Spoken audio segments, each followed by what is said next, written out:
Oke, assalamualaikum warahmatullahi wabarakatuh. Pada video kali ini saya akan menjelaskan contoh penggunaan antrian dalam bahasa Java. Jadi di sini contoh dari antrian dengan menggunakan objek kelas objek gitu ya. Nah, jadi bisa dilihat di sini. Jadi diumpamakan di sini kita membuat suatu kelas, namanya adalah kelas antrian. Jadi ini adalah kelas yang nanti mendefinisikan suatu objek. Nah, di sini kenapa ada rear, front? Jadi kita mengumpamakan pada suatu antrian itu kan, bentar saya ganti dulu warnanya. Oke, pada suatu antrian kan umpamanya ini adalah antrian.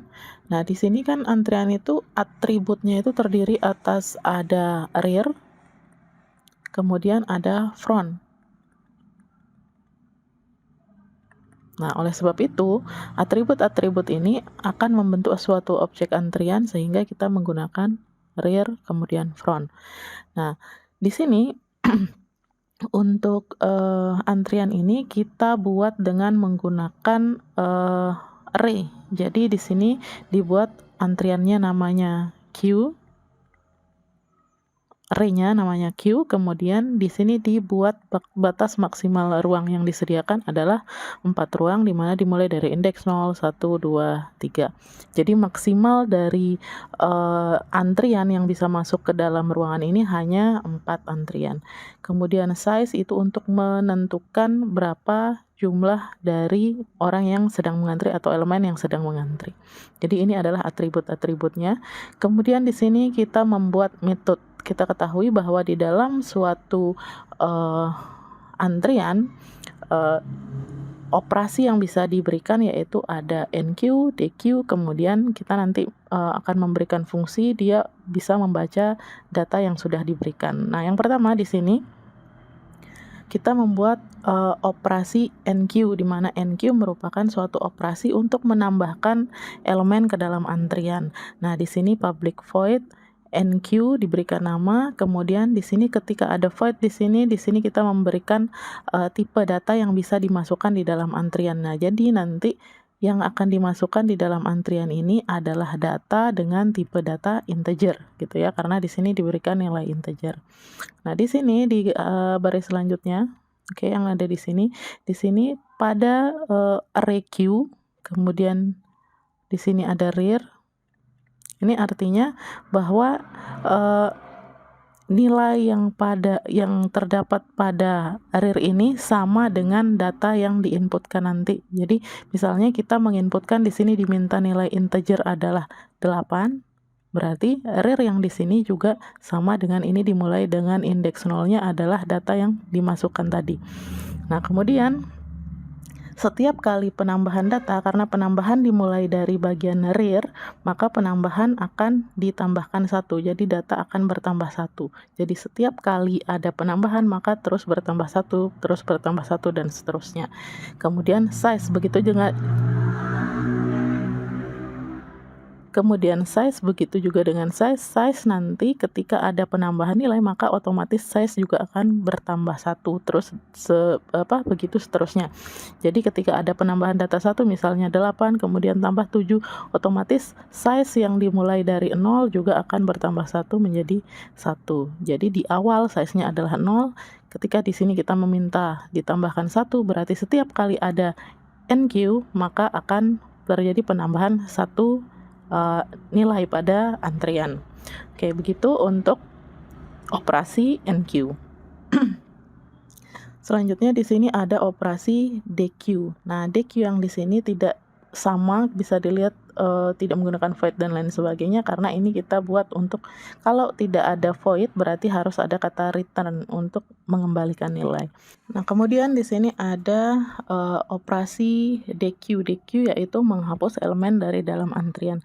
Nah, karena elemen yang ada dalam antrian ini datanya sudah ada yang dimasukkan, jadi yang di dequeue nanti adalah data yang sudah ada gitu. Jadi misalnya nilai di sini dimasukkan pertama tadi NQ8, NQ7. Nah, ketika akan melakukan operasi dequeue, yang kita lakukan pada operasi dequeue adalah data yang ada ini 8, 7, 7 ini adalah dianggap sebagai front, yang pertama kali masuk berarti sebagai frontnya.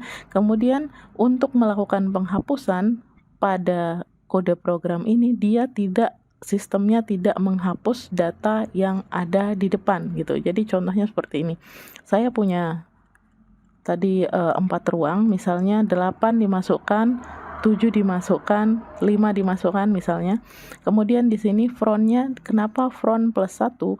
Karena front plus 1 itu nanti ketika dilakukan penghapusan, di sini yang dihapus bagian yang di depan, frontnya itu tidak menghapus angka yang berada di depan ini, tapi hanya memindahkan pointernya. Jadi memindahkan penunjuknya yang tadinya menunjuk front ke sini, dipindahkan posisi menunjuk ke plus 1 ditambah sini. Jadi tadinya posisi frontnya adalah 0, jadi posisi awal frontnya adalah 0, kemudian kalau dilakukan DQ, front ini akan bergeser gitu. Jadi bergeser berarti yang akan ditunjuk dianggap sebagai front nantinya adalah yang berada di indeks 1, begitu seterusnya. Nah, kemudian size-nya otomatis ketika ada penghapusan elemen, maka size juga akan berkurang 1. Kemudian kembalikan nilainya ke dalam data yang ada di sini. Kemudian di sini ada public void baca data. Ini adalah operasi fungsinya untuk membaca data sehingga elemen akan tampil di Oke. Jadi tadi untuk baca data, jadi yang akan dilakukan adalah untuk membaca data sehingga tampil di layar pada saat kita running programnya. Jadi di sini dibuat 2 kelas. Yang pertama adalah kelas untuk mendefinisikan atribut, memberikan fungsi. Kemudian ada kelas yang lain, di sini fungsinya adalah untuk menjalankan karena di sini ada objeknya gitu ya. Nah, jadi di sini kita buat dulu fungsi-fungsinya. Di sini baca data. Nah, baca data maka sistem outprint elemen antrian, maka yang akan muncul adalah elemen antrian. Kemudian misalnya tadi kita memasukkan elemen 1, 2, 3, 4, 0, 1, 2, 3. Nah, misalnya elemen yang kita masukkan tadi setelah melakukan NQ misalnya 8, maka di sini akan membaca integer dimulai dari i-nya adalah 0, maka selama nilai i lebih kecil dari size yang di sini kan setiap kali menambahkan data berarti size-nya bertambah 1. Jika ada penginputan data 8 berarti size sekarang adalah 1. Nah, kemudian nilai 0 lebih kecil dari 1, memenuhi.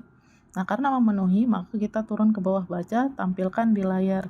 Kemudian di sini sistem outprint Q berarti array dari antrian. Di sini frontnya adalah 0 ditambah i berarti 0 ditambah 0.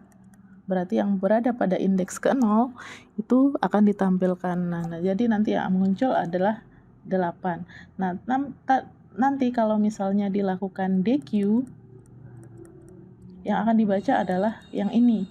Jadi DQ-nya adalah keadaan front, tadi frontnya adalah 8. Jadi kemudian nilai frontnya selanjutnya akan digeser ke poinnya yang di sini, berarti 0, nggak ada, kosong gitu. Karena kosong dikurangi size-nya dari 1, dikurangi 1 juga size-nya menjadi 0. Nah, maka yang muncul di layar adalah 1 i-nya sama dengan 1, i lebih kecil dari apakah 1, 0 lebih kecil dari 0, karena size-nya tidak ada berarti tidak dijalankan, hasilnya adalah kosong. Itu ya. Oke, mungkin seperti itu. Ini untuk kelas ya.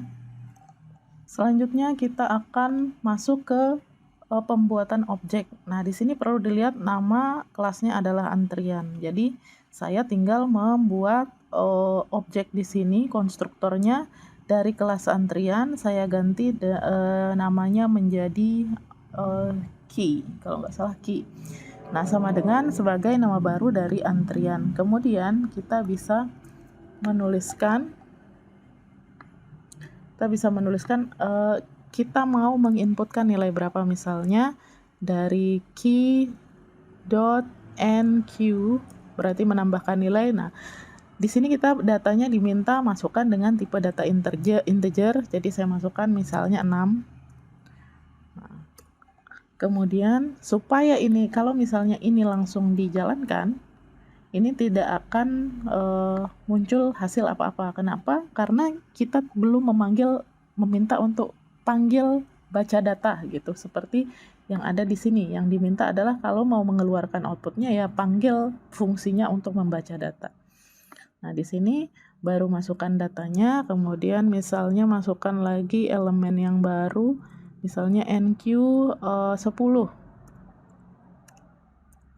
Nah, setelah dimasukkan berarti masukkan 6, masukkan 10. Sekarang saya mau membaca data yang berada pada antrian. Jadi, kita bisa panggil dari Q itu tadi, kemudian baca datanya. Nah, sekarang kalau kita jalankan, hasilnya adalah elemen antriannya adalah 6 dan 10. Nah, ketika dia sudah ada 6 dan 10, berarti kan 6 ada di indeks 0, kemudian 10 berada di indeks 1. Saya sekarang mau melakukan penghapusan elemen. Ya, harusnya yang akan terhapus adalah 6 gitu. Jadi, yang saya lakukan adalah key.dq. dq adalah penghapusan elemennya.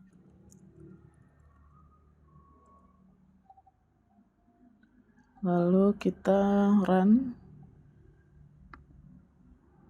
Oke, elemen antrian 610 dan sekarang elemen antriannya menjadi 10. Oke, sekian. Wassalamualaikum warahmatullahi wabarakatuh.